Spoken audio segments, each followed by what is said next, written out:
Tonight we're going to talk about tactical things. You know that I'm authority on this because I have a beard. I'm wearing a ball cap from a gun manufacturer. I'm wearing a centerline holster with a reload with an extension. I've got a crappy tattoo I got on spring break one year. And my guns have flashlights on them. Are you ready? Stand by.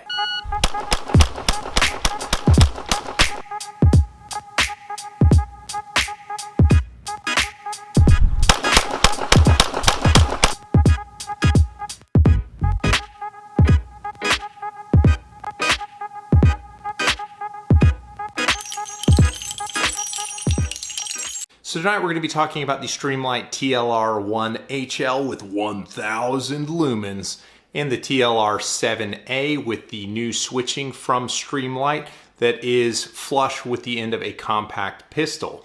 So you're probably thinking I'm going to flex and get into territory like low light technique and all that great stuff.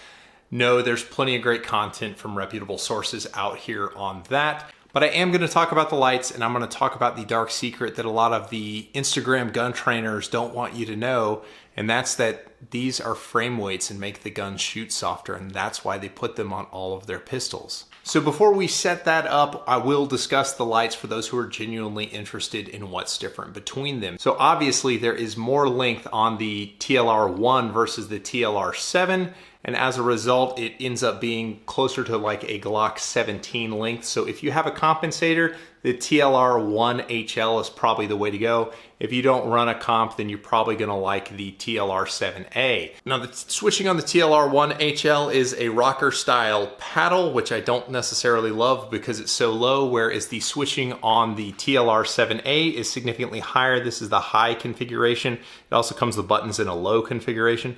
But the high is easily better, and I love the way that this light switches. I don't have to break my grip at all to actuate this light for momentary. Both of the switching is fine. You can do momentary in either one, and it is not an issue. So while the TLR-7A is shorter, and you would imagine that would probably make the holsters more comfortable, I actually found the TLR-1HL is more comfortable, and I like the TLR-7A better. But I carry the TLR-1HL because the holsters are just more comfortable. I would love it if you're a holster maker and think you make the most comfortable TLR-7A holster in the world to send me one and let me tell the world about it, but it just dug into my leg all day. I didn't like how it had to move. So if you've not carried with a weapon mounted light before, you are gonna have to move the holster more centerline. And something about the longer light just made the gun react to how my body moved a little bit better and was more comfortable. Now from a concealment standpoint, I'm using Henry's holsters for both of these, his Spark holster, and the TLR-7A does tuck the grip in a little bit tighter to my stomach than does the TLR-1HL. The output of the TLR-1HL is obviously significantly brighter than the TLR-7A. And when I took it outside and kind of looked around, the TLR-1HL threw the beam significantly further without a rangefinder. I would guess I could see out to about 200 yards very brightly, whereas the TLR-7A about 100 yards, maybe a little bit more. I had good visibility. And when you're inside the house, especially if you're using a red dot going room to room, I prefer the TLR-7A because the beam is so powerful on this that it washes out your dot. So you do have to run your dot on like a 9 or 10 to not wash out when you turn on the TLR-1HL indoors. So despite liking pretty much everything better about the TLR-7A than the TLR-1HL, I carry the TLR-1HL. But like I said, if you make an awesome, comfortable TLR-7A holster and you want me to tell the world about it, hit me up. And both of these lights are currently available on Amazon. If you just want to kick tires on them, I've got links in the description. So if you just came to know about the lights, then go ahead and subscribe, like the video, leave a comment. Would you prefer the TLR-1HL or the TLR-7A? Let me know in the comments below. Now, before we continue, let me reveal to you my true form. I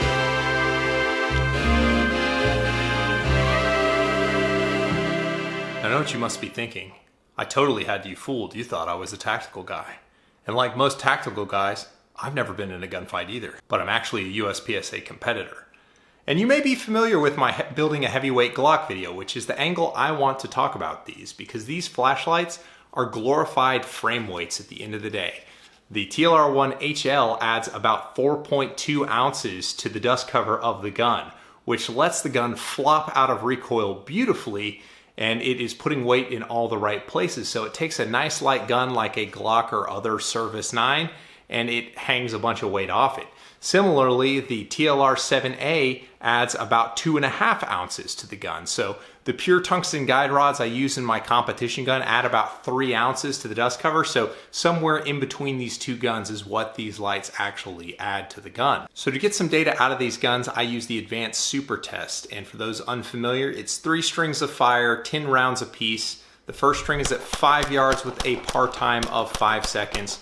The second string is at 10 yards with a par time of 10 seconds. And the third string is at 15 yards with a par time of 15 seconds. The test is shot on an NRA B8 style target, and you score your aggregate hits, and a perfect score is 300. So kicking things off, I shot the stock Shadow Systems MR920 without the comp and got a baseline score of 291. Looking at the targets in the stock form, the hits are where they're supposed to be generally, although they're a little bit spread out, and you can see that I kind of had some trigger freeze issues in the first string, which is fine. Then I shot the gun at 25 yards untimed to see what kind of score I could put up. It was a 10-shot group, so perfect score would be 100. Now 9 shots of 10 were on paper, and I had one what would be in the 7 ring just off the edge of the paper for a score of 87. Not great, but okay for unsupported at 25 yards. Then hanging the TLR-7A off it, I went and shot it again.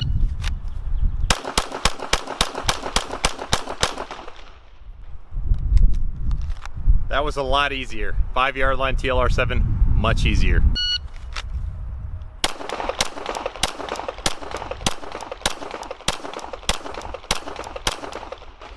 That was significantly easier as well.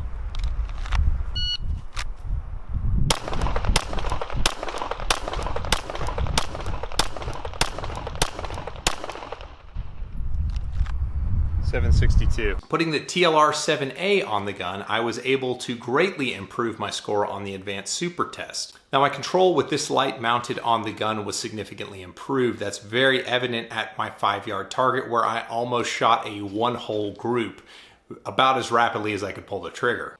But it didn't stop at 5 yards. Both 10 and 15 yards had more X-ring hits, and the groups were generally tighter because the 2.5 ounce frame weight basically flops the gun out of recoil for you, and it sort of settles out a little bit faster. And to that point, with this light hanging off the gun, I nearly shot a perfect score on the test of the score of 298. At 25 yards, it became easier to aim the gun, and I even started to get an X on my shots, and I improved my score to a 91. Again, not great, but not bad either. And since the light comes flush with the end of the muzzle, the gun comes out of the holster just as fast as if it were not there. So it is a very handy, very good light. I really, really like the form factor with this light. I just wish the holsters were more comfortable.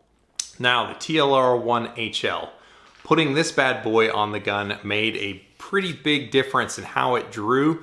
It felt a little bit slower, although it wasn't really, and it pulled all my groups tighter even still. The gun felt easier to aim, it just felt more steady in recoil, and that's very consistent with the building a heavyweight Glock video.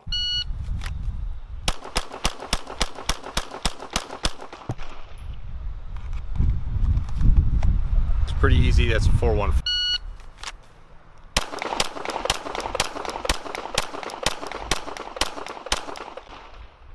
That was pretty easy, had a couple flyers high, but it wasn't bad. That was 607.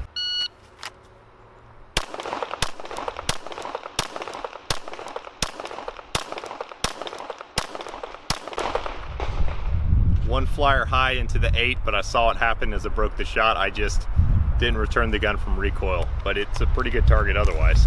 And while my score on the test didn't necessarily improve a whole lot, the actual dispersion of my shots was clustered much more closer to the center, and as a result my X count went up. 8 was my X count with the gun in its stock form, and with this gun it was up to 13. And shooting at 25 yards with this big bad boy hanging off the muzzle, it was much easier to aim with. I was able to improve my score again to a score of 92, and again the hits having more of a central tendency. The gun just felt easier to hold steady. It stayed still when I pulled through the trigger a little bit better, and as a result my shot placement I think improved a little bit. But I didn't stop there. I actually used the Mantis X10 Elite with its recoil meter, and put the stock gun, the TLR-7A and the TLR-1HL on there, shooting strong hand only so I would have a more exaggerated recoil arc.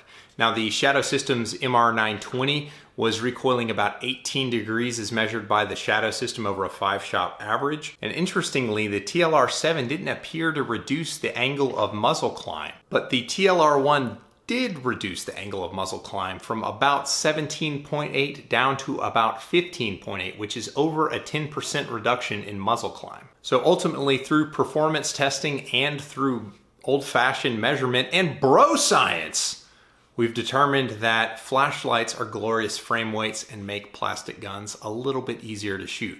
So if you want to look cool on Instagram, or if you would like to have the added utility of being able to identify your targets at night, then a weapon mount light might not be a bad idea for you. And if you made it this far and find value in these videos, consider supporting me over on Patreon, where you'll get access to my blog and like all the raw data from this kind of testing. Otherwise, please go ahead, hit that like button, subscribe, leave me your favorite tactical joke in the comments, and I'll catch you on the next one. Thanks, guys.